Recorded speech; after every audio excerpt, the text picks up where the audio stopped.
It came from Tibet, I'm not gonna lie, all right? But we'll be biased. We Nepalese do it better. Oh!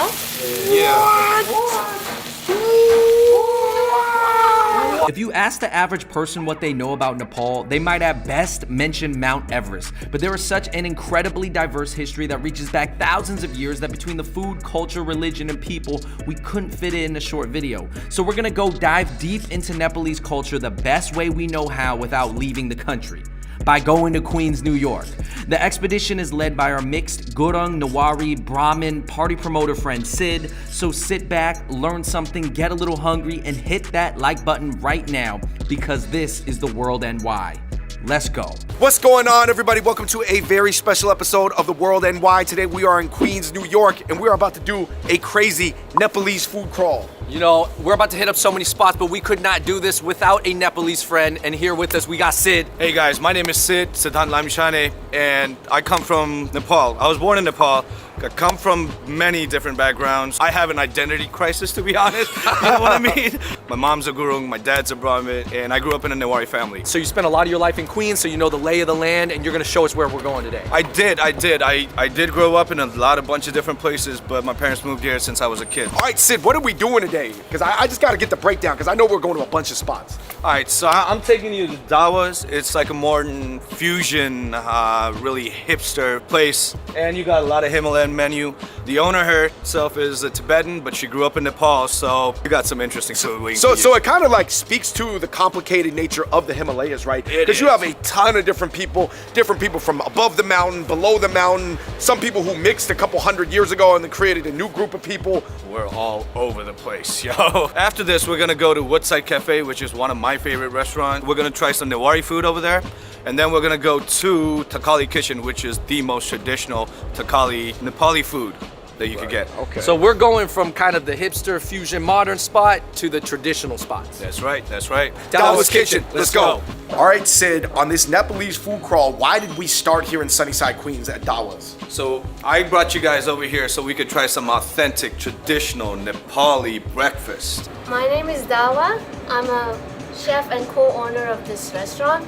And I'm originally from Tibet, but I was born in Nepal and I went to boarding school in India. What do you want people to know about Himalayan food after they leave your restaurant? I would like them to know that it's a very humble, very minimum ingredients because Himalaya is a high range, very high altitude, right?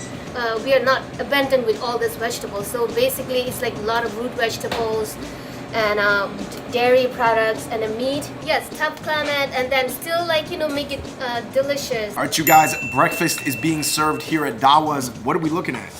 So with me, I got this guaramari, which is a rice flour based fried dough. And then we got some black chickpeas, we call it chana. And then we got some Sunnyside eggs. Usually we get boiled eggs, but hey, we're at Dawas. Right, because Dawas is doing a little bit more deconstructed, reconstructed. That's All right. the ingredients are the same. That's right. Different presentation. So this is a traditional Sherpa breakfast, found in the mountain areas. So I am familiar with the buckwheat crepe, but not as much with the squash. Guaramari. All right, you guys, I'm dipping it in the beans. Wow. I'm dipping it in some of the eggs too. Wait, I thought Andrew was the mixologist. Yeah. Oh, is it not supposed to be like that? Not how we're supposed to eat it? It's not really how you. So typically, you're supposed to dip it in a tea. Usually, it's like milk tea, but today we got some Tibetan butter tea. Hey, You eat it the traditional way. Yeah, I'm just gonna stick to some traditional way. All right. So you just dip it, and here it goes. Yeah, I heard more of the milk teas kind of came in after the British came in, right? did. Yeah, all right. So, but then it kind of got adopted, right? chai. But here we're keeping it more true. Oh yeah. High altitude, true school. No, it better be. This is so good. This is so good on the guatemala. This is one of the best breakfasts I've had in a long time. It feels like salsa, with the chopped onions and tomatoes, but it has that spicy sauce and then these crispy, airy, kind of like biscuits. Oh my God. Ricky Core. All right, next up, number 2 breakfast dish. We got the Ricky Core, almost a potato flatbread. Wow. Sweet. Yo, the food here is fire. This was super good too. And Dawa, do you think you were only able to come up with this menu because you knew so much about like all the different regions of the Himalayas? Because you didn't just know the cuisine of like one tribe, you knew of like so many. Yeah, exactly. And then this is the thing, like even in a Nepalese, there's a different tribe and they're like specialties. Nevaris are good for like snacks, like with the drinks. And Sherpa and Tibetan, they're like momo, kind of. Okay. So every tribe has their specialties. I'm Kai. I've stopped in today for a late breakfast. I've had momos before, but this is the first time I'm trying their bone broth. Okay. Yeah. Does that remind, how you like it? Like what's in there? Mostly bone marrow. There's some white daikon radish. There's some thick noodles. There's some cilantro. It's really rich and flavorful. And there's a hint of spice, which is nice. That's not partial to Chinese cooking, at least Cantonese style. So this is a nice variation of it. So what is so special about the mixture in Nepal, especially when it comes to like religions too? So statistically, they say 90% are Hindus and just 10% are Buddhists. But whoever made those left the big part out. That is, not only are we really tolerant and live together in harmony, but there's a lot of common aspects of worship in many respects when it comes to that. And in Nepal, and only in Nepal, you got like a rare dual faith situation where you got two major religions. That is the Hinduism and Buddhism, and then they're formed into one unique belief system. If that's not crazy, I don't know what is. Right. You know what I mean? That's unheard of anywhere else. So yeah. This is the kura, and we're gonna dip the kura in the Farsi. That's right. All right, people are thinking Farsi, that's like the Iranian language, but we're not. It's fun. It's Farsi. Is that the same kura as this one? This is the Ricky kura? This is the Ricky Kura. Yep. Hey, you got it. You got it, bro. She said it translates to got potato that. pancakes. So yeah. I've never seen this. This is crazy, Anna. This is like a squash taco. Yeah. Wet squash taco. This is like a birria squash taco. I'm grabbing it. Let's go. Ooh. All right. Yo, that is unlike everything I've ever had before. Yeah. Okay, for me, you guys, what was your favorite? I liked everything. I literally liked everything. I'm gonna go with the Ricky Kora. Man, my about favorite guaramari. Yo, the whole plate, just the fried puff and everything is so crispy and chewy. It was almost like eating savory donuts, right, with breakfast. Oh my god, there's not that many things that are this crispy on the outside and gooey on the inside. I would usually go with the guaramari, but this is the first time I'm actually trying this. And with the butter and the sauce, oh my god, I love it. I love it. Man, you guys gotta come here, man. If you have had Himalayan food, or if you haven't had Himalayan food, maybe this is like a really great introduction to it. Just because it's very accessible, very easy to eat. Not only that, it's pan-Himalayan. So next spot, we're going to Momo Crave. And if you know Nepalese, we're crazy about our momos. And we know how to do it right. And we're gonna talk about Tibetan momos versus Nepalese momos. Oh! The debate goes on. All right, next we're going to Woodside. We're actually headed to 65th Street, which is around the area of Jackson Heights, which is, I'd say, the gateway to Jackson Heights. Well, I've heard it be referred to as Himalaya Heights. It is. Jackson Heights, one of the most diverse places in the world. I mean, New York as the most diverse city in the world, and Jackson Heights, the most diverse spot in it. All right, Sid, our next spot is Momo Crave. Can you give us a little background on it? So basically, if I had to live on one dish for the rest of my life, that would be momos. Whoa! Okay, whoa. so You say you will live off momos. before we get into this, there's some debate because the origin of the Momo is a little bit debated, especially the one that is shared between Tibet and Nepal. Where did it come from? It came from Tibet, I'm not gonna lie, all right? Okay. I thought you were gonna say Nepal.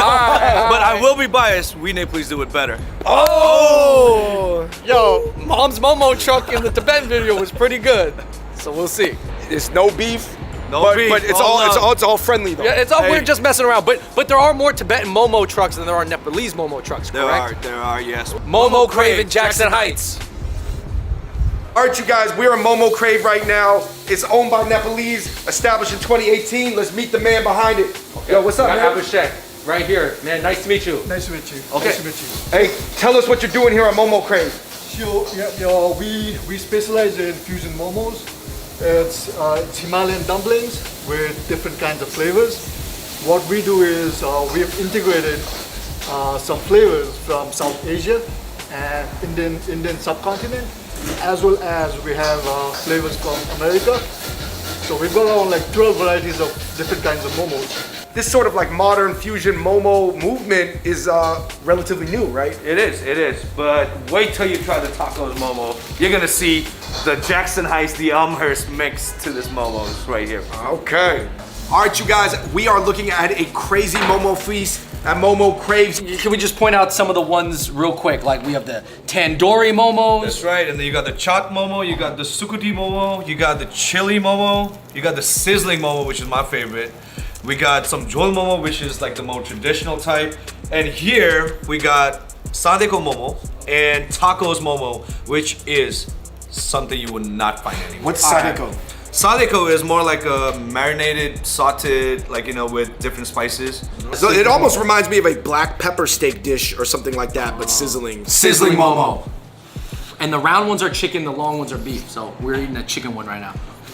It reconfirms the best chicken dumpling is the momo, is the chicken momo. Oh my God. No, that was good. You know, the momo's cooked and then it's cooked again on the stone. Taco momo. And remember a long time ago I had that idea for like taco balls? This is the closest thing. They did it. So Jackson Heights, Elmhurst area, we got a lot of South American people, and you got like tacos, burritos, trucks like everywhere. This is a great fusion. Just bringing momos and, you know, adding some black beans, and you got the sour cream and the guacamole. Sadeko momo. So sadeko is a traditional dish. Strong, kind of sour, spicy kick right there. Oh, jol momo. Okay, so what kind of sauce is this? What kind of sauce are these momos bathing in right now? So the sauce is actually sesame and soybean based. Okay. And then we put some cilantro. It has a special Himalayan plum in it. It's called lapsi. Lassi, yeah. It's only found. That gives the sourness to the chol. Tandoori momo. Chili momo. Okay, Chili this momo. kind of looks like a sweet and sour chicken. Typically this dish is chili chicken, right? But then you guys just did it with the momo, right? Basically. Salty and spicy right there. This is a sukuti momo. Sukuti, which is like a sun-dried beef that you get in Nepal. These have been dried for like days and weeks, and you know they just made us a fusion with the momo. So yeah, let's dig in, boys. Sukuti momo. Beef momo with sun-dried beef on it. Wow. Chaat momo. What is chaat? So chaat is basically an Indian street food that you get. So they mix it with the peas. They got the yogurt. A chaat momo, guys. Traditional beef momo. Okay, so this is more like old school style. Like even 100 years ago, it looked like this, right? Yep. Beef momo. Wow. Maybe because it's hot. This is the one that does it for me. Oh my God. This was crazy. This was incredible. The amount of juice, guys, I'm telling you, momos, if you never had them, they're almost like soup dumplings in the sense that there is a lot of juice in there. Lastly, here at Momo Crave, we've got chow mein and Potato chili. which could you call it Nepalese lomo saltado? Because it looks like stir-fried fries. Oh, this is the Nepalese style. Boom. All right. Kind Look like sweet and sour JoJo's. Almost like some sweet and sour JoJo's. Dude. You guys call it chow chow or chow mein? We call it chow mein. Okay. Yeah. Chow chow is actually like a different dish. It is. It Oh, is. interesting. It's the instant noodles that we're gonna get. It kind of tastes like a really good version of something you would have at a Mongolian grill. Yeah. What was your favorite thing on the table, man? You can only pick one. Sizzling momos. Sizzling momos. Andrew, what you going with? My favorite was the classic just because they were so fresh and juicy. Straight off the steam. To Yeah. avoid saying what everybody else said, but honestly, this was up there. I'm going with the Sakuti. The beef on beef. All right, guys, that was an incredible quick momo feast that we had here at Momo Crave. I definitely recommend it, guys, if you're into momos at all. I mean, we've had the trucks, everything is good. But man, are we headed to somewhere else?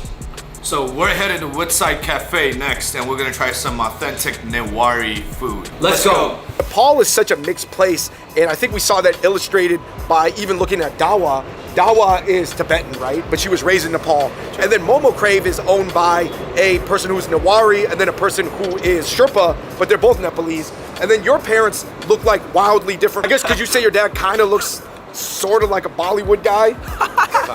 Yeah, don't praise him too much, man. And then your Come mom down, looks Dad. very much like very Asian. whether it could be a mixed Asian, maybe like Tibetan Burmese. Yeah. So you're That's saying where that it there's roots. a number of looks in Nepal.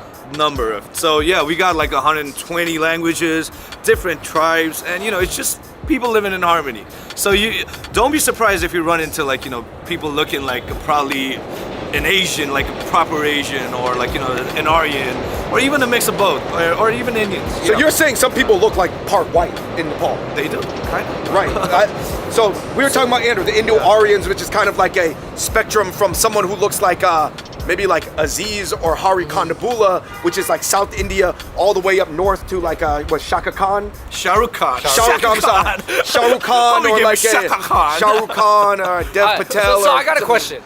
This is a deep question. If you're a more East Asian looking Nepalese or a more South Asian looking Nepalese, do you think that when they come to America, like maybe they more stay as Nepalese, or do you think maybe because like they're more Asian looking, they more hang out with more Asians? You know, like just could that happen? That could, but me personally speaking, I get along with everyone. In Nepal, we got 3 regions. We got the Himalayan region, you got the hilly, and then you got the plains. So in the Himalayan region, you got more of the Mongoloid-looking people, like, you know, from the Sherpas, the Gurungs, and like, you know, the Rais. And then you go to the hillies, like, you know, which Kathmandu, where I was born. You got more of a Newar, you know, in and around the valley. And then you go to the plains where you meet the Madhesis, which are like, you know, really the Indian-looking tribes. Like more like Aziz or Hari. Oh yeah, you call them the Madhesis? Madhesis. So Madhesi. is that where like Daisy comes from? Maybe. Yeah. Like it's connected. Okay. That's right. Okay. Yo, I love the history lesson. So we just checked out 2 modern Nepalese spots. Where are we headed to now? So we're headed to Woodside Cafe, one of my favorite spots, and we're gonna try some authentic Newari lunch. Let's do it. Let's do it.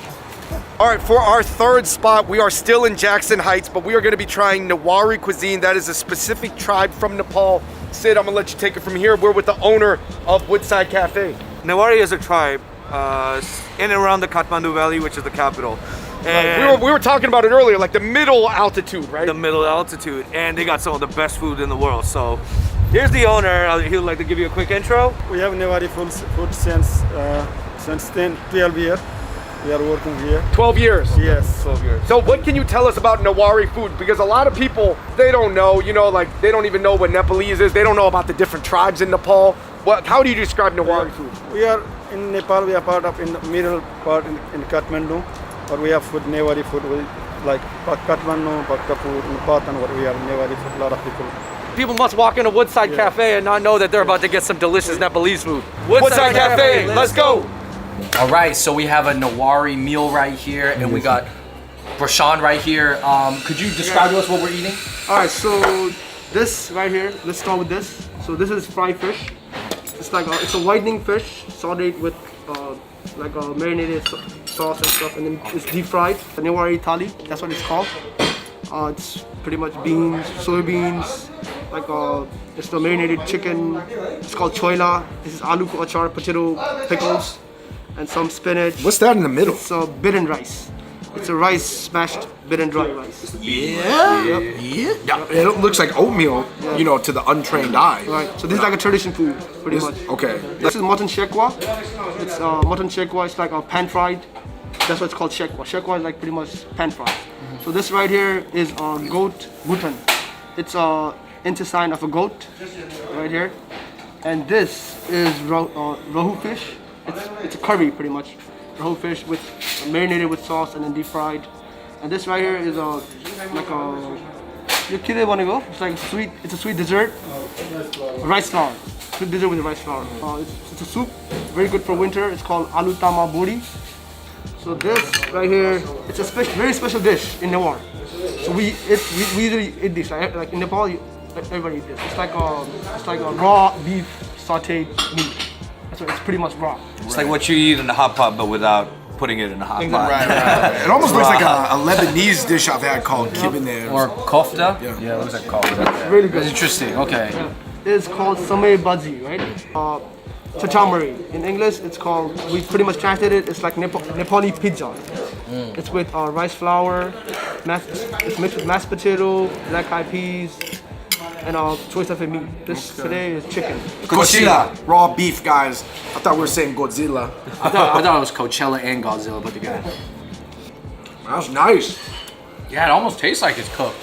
It has like that like grilled saute flavor, like you said, except it's raw. I'm not gonna lie, guys. That's actually my favorite raw beef dish, and I've had it in a lot of different cultures. I had the Korean yukwae. I had the Beef tartare. beef tartare, obviously from France. No, Italian people eat the carpaccio. Yeah, carpaccio. Yeah. I'd go ahead and say this is it. good. Yeah. I'm trying to get this. Well, this chicken. one usually I would go with the spoon because the traditional rice and dal that you eat with your hands. So this dry rice. It's very flaky. All right, let's go in. Whoa. So me, I'm gonna try some of these marinated chicken. Is it chicken toila, which is one of my favorite Nepali dishes, Newari dishes. And then you got a little bit of mustard greens and the beaten rice. Here it goes. You go ham with your hand. But with no ham. No ham. This mashed dried rice is crazy. I've never had anything like this. This rice is like, they're almost like really thin rice flakes. Almost like if you had a popped rice or those like rice crackers, but it's like little bits of it and it's mashed down. Really interesting. I'm gonna go in on the pizza, it has an egg on top. I'm gonna dip it in the sauce. Is this how I eat it? Yeah. All right. Oh. All right. You lost the egg. You lost the egg. Oh, that's really good. It's a very strong stewy flavor. Say that this is a crazy experience for me. This is so dope because I could tell that this is so authentic and so deep cut from the Newari tribe. Matsatariko. This is just a whiting fish.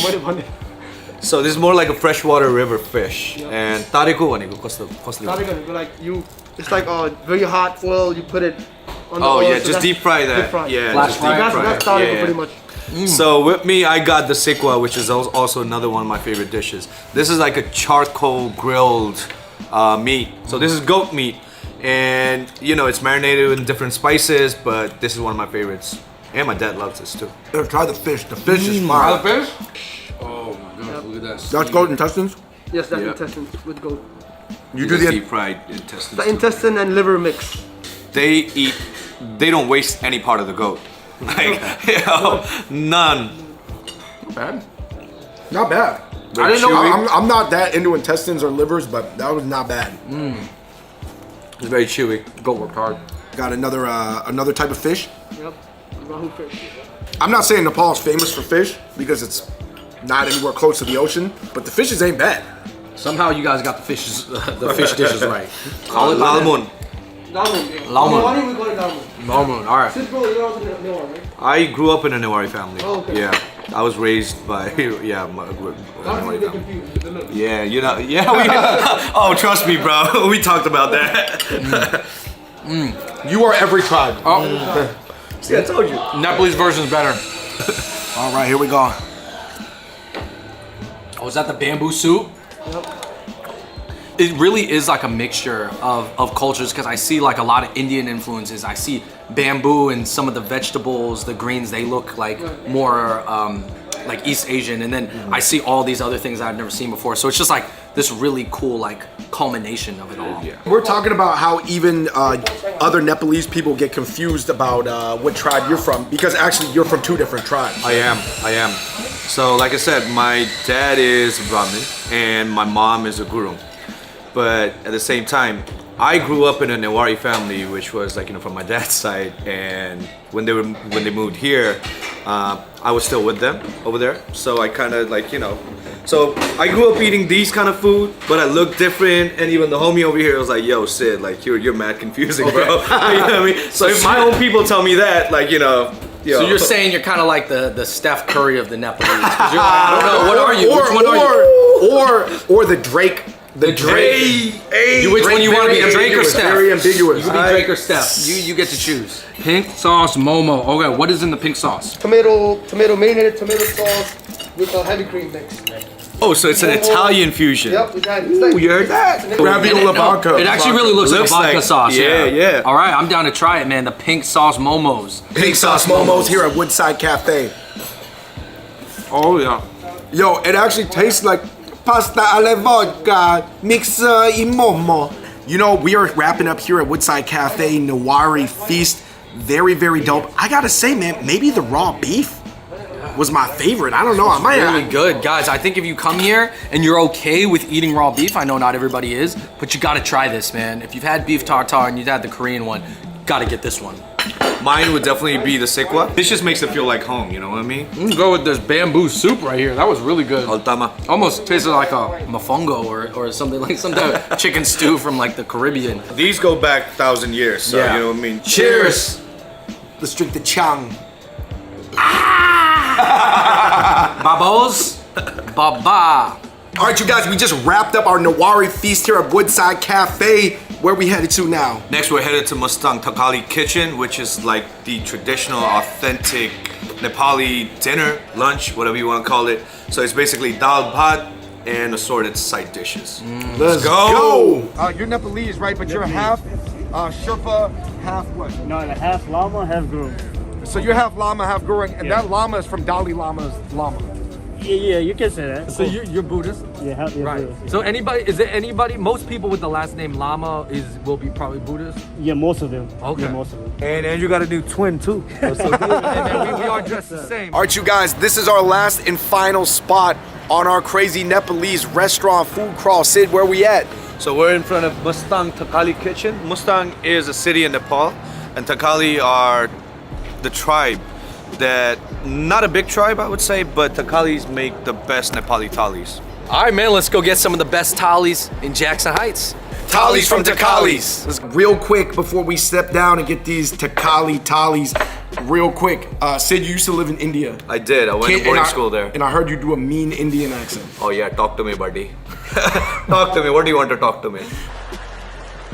This is bull. I mean, hey, you grew up around Hey, people. no You can offense, do it. y'all. No, you can do it. You live Killing me there. that. All right, you guys, we are at Thakali Kitchen. We got thalis in front of us. We're looking at that. I've never seen that before. Woo. What's that? So that's a buckwheat paste, I would call it. Similar to the West African fufu, but it's made of buckwheat in Nepal. Oh, You wow. ever see anything like Yo, I'm that? not gonna lie. I thought it was like gooey, but it's steamed. It and is. it's like firm and it's all cooked together. Okay, so how do I do? I dip it in this Do oil. that. Yeah, just dip it a little bit of that oil. Okay. Kind of like the inside Then- of a taro bun, too. And then you gotta put it with some of the curries. So over here we got so we got some fish curry over here. Okay. So yeah, probably just dip it in. All right. Grab some? I'm gonna grab it in this and this. There's not much of a taste in the buckwheat, Yo, but guys. you just gotta mix it. I've had last time I had buckwheat was buckwheat soba. You know, like the Japanese soba buckwheat noodles, but I've never had buckwheat in this You form. said off camera this is called Dido? Ditto. Ditto. Ditto. Andrew, Ditto. dip the Dido in the curry. I'm getting the ditto. Whoa, I never had anything like that. I don't know if it's because we're in New York or whatever, because I don't know what the fishes in Nepal taste like, but you guys' fish recipes for a nation that doesn't have a lot of fish, pretty For good. a landlocked country, we make it pretty good, huh? Let's figure it out. So dal bhat is a part of the thali. Oh, so dal bhat So is just... dal is the lentil soup, and bhat is basically rice. I really like the Dido. No. Right? I'm eating the Dido with everything. What else we got here? So we got some dal, we got some ghee. This is some clarified butter. Yeah. Then yeah, you just gotta mix it. So we just mix it. You Okay. pour it in and mix Yeah, it. just stir around. Wow, You know what I mean? wow. Just so feel that clarified mix it butter. down bro. So Mix it stick my all finger in there, and then I'm just gonna. I don't get too carried away, Yeah. guys. Wow. Yeah, just pour it, Wow. right? And then you just fucking mix it. Yep. What? Then you just mix it. Mix it up. So mix it again. So, oh, no, Just right you here, don't just use right two here. hands, David. Oh, my bad. No, Don't eat from my hand. Cleanest. There's no clean way to eat with your hands, is it? But Nepalese kind of do it right.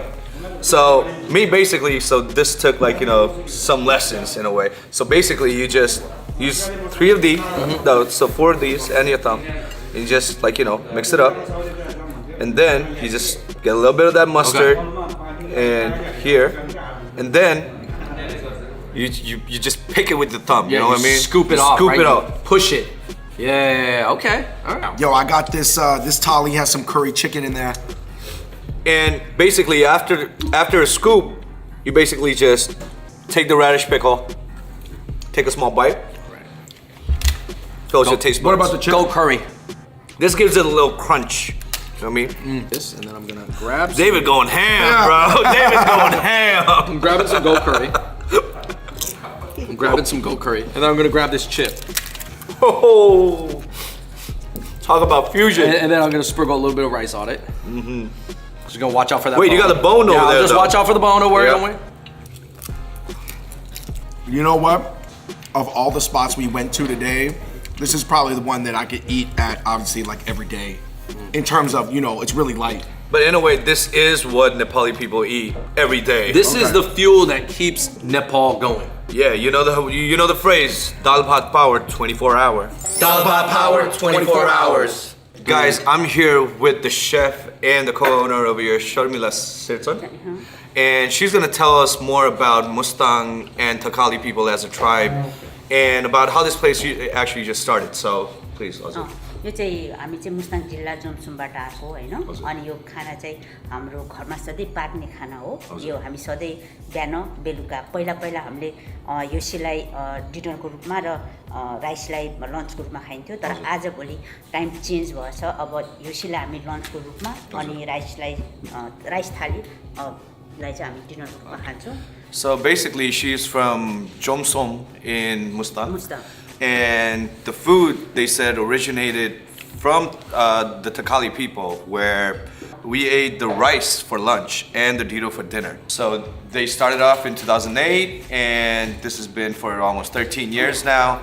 So Takali kitchen, like I said, ladies and gentlemen, would be the most Nepali food that you could eat. You know, lunch, dinner.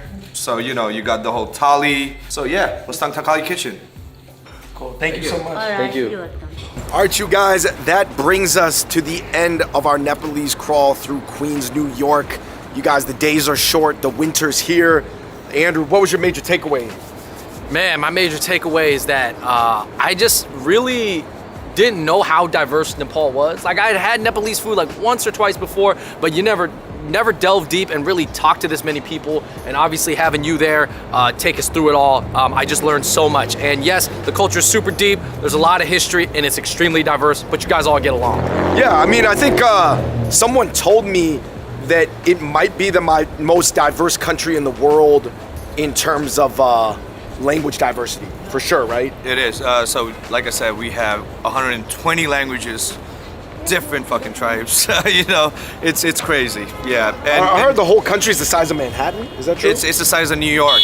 So the entire country of Nepal is the size of New York, but there's 120 languages almost natively being spoken there. That's right. So how do you think people get along or communicate? I mean, just speaking for the youth, I'd say there's a lot of THC involved. Yeah, you know what I mean? A little bit laid back vibes. They're chilling out there, you're saying, okay. Yeah, so it's not just Nepal, but I would just say for the world in general. Like John Lennon said, just give peace a chance, man. Why can't we all get along, you know what I mean? It's the spirit of the Nepalese people, which is like a never give up attitude. Because we've been through a lot of adversities, like, you know, we had the earthquake back in 2015, and then we're still rebuilding from that. But the fact that we, Nepalese, we never gave up. We stuck together. If we could, hey, the whole world could. So I just want to do this quick segment for people to kind of explain, you know, why you're an interesting personality here in New York. Because you're a party promoter, but you're a first generation immigrant. Very uncommon. Most people become like pharmacists or dentists or doctors or, you know, something proper. You work in nightlife. How did you become the immigrant and turn into the lit migrant? Well, I actually started nightlife when I was back in Thailand. I lived there for 5 years. Like, shout out to the homies back in Bangkok. And yeah, I just got into the nightlife. I started DJing, got into like the clubs. That's where I really learned about the nightlife. And then I came here and boom. It was not hard to, you know, just adjust to it. I actually was blown away by the diversity amongst Nepalese people, genetically, different tribes, mixed tribes like yourself. I love meeting new people and, you know, just learning about the new culture. This is what I've been doing my whole life. And this is what I do for a living right now, you know, just meeting new people, introducing new people, putting them in a place. In a way, this comes with, it's an occupational hazard too, you know what I mean? But this is the best part about me just working as a nightlife, like, you know, in the nightlife.